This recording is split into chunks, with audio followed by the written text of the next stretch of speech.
The modern day storyline in Assassin's Creed has had its fair share of ups and downs. However, I would like to talk about the information that we have and some speculation that has been coming up recently from other fellow die-hard fans and regular fans alike.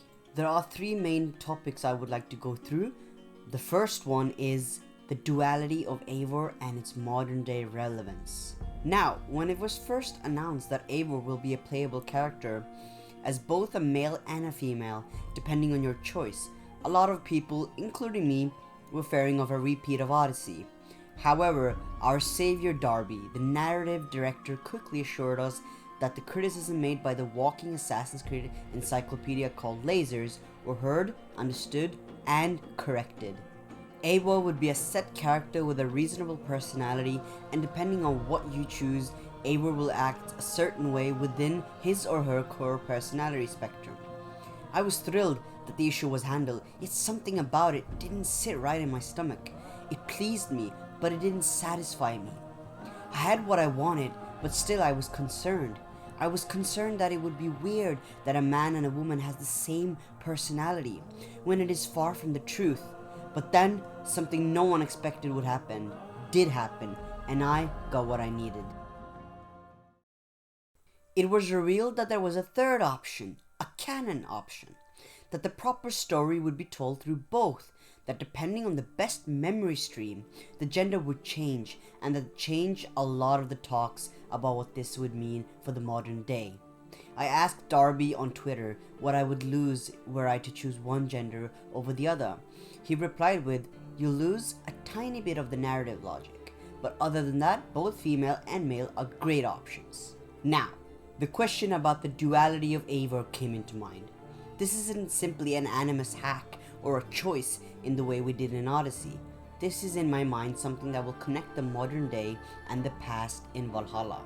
In a comic, it is revealed that the seers, or simply that seer, can see the duality within Eivor, which makes it abundantly clear that this is a narrative choice and not necessarily just a marketing choice, because women don't sell apparently.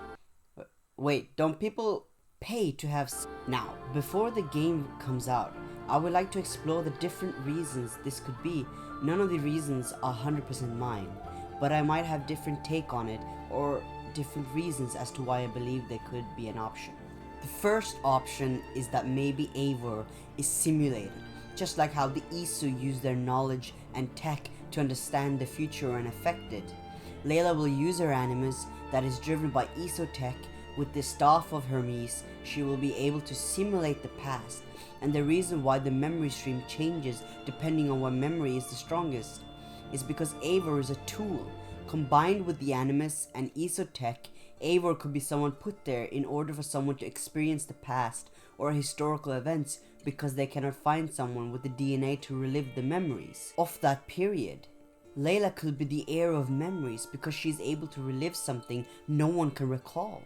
She could potentially live and remember or relive anything that has happened during and after the Isu through the Animus combo.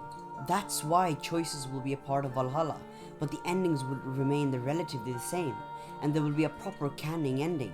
Because through Eivor, you will resume a role within the simulation, and everything will happen that is a fixed point in time, as explained by the Isu as a node. Maybe that's why, depending on what the memory stream is the strongest or more appropriate for Eivor, will be a male in some part and female in others, which might also be why the seer sees the duality, that Eivor could be either one, because Eivor isn't really there. The second and more probable reason why Eivor is a male and female is because Eivor is a sage. Sages are random, there can be multiple at a time or none for a significant time.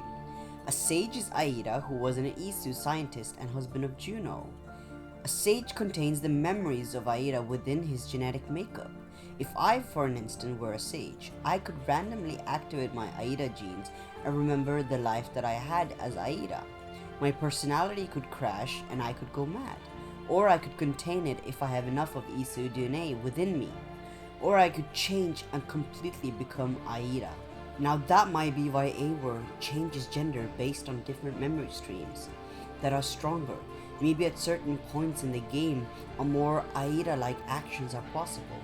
Eivor has eagle vision, so a good amount of Isu genes to maybe combine the personalities into one in a female. But since Aida was a male, the animus reads the strongest part of the memory that has a different type of Eivor rather than the normal female Eivor. This could also be why a seer sees the duality within Eivor. Now to my least probable option, which is a hybrid of both. This is a crazy theory, so hang on. Eivor is a sage that we will use to break the code and the node, essentially using Eivor, the animus and the staff to do what the Isu could never, which is to change the past and forge another future. We know that the Isu could see or understand the future in time much better than we could, and using tech they expanded that ability. Now Layla could learn about the new catastrophe and through her special animus relive the memories of a sage who was a scientist in order to find out if she can combine what she is able to do and what Eivor learns or Aida knows to prevent a future catastrophe permanently. With more time, the Isu might have prevented the original one, but the war against the humans shifted their focus, and in the end, it was too late. And that's all I had for today. My next part is coming soon, and I hope you liked the video. Please subscribe and like, and I'll see you next time. Peace.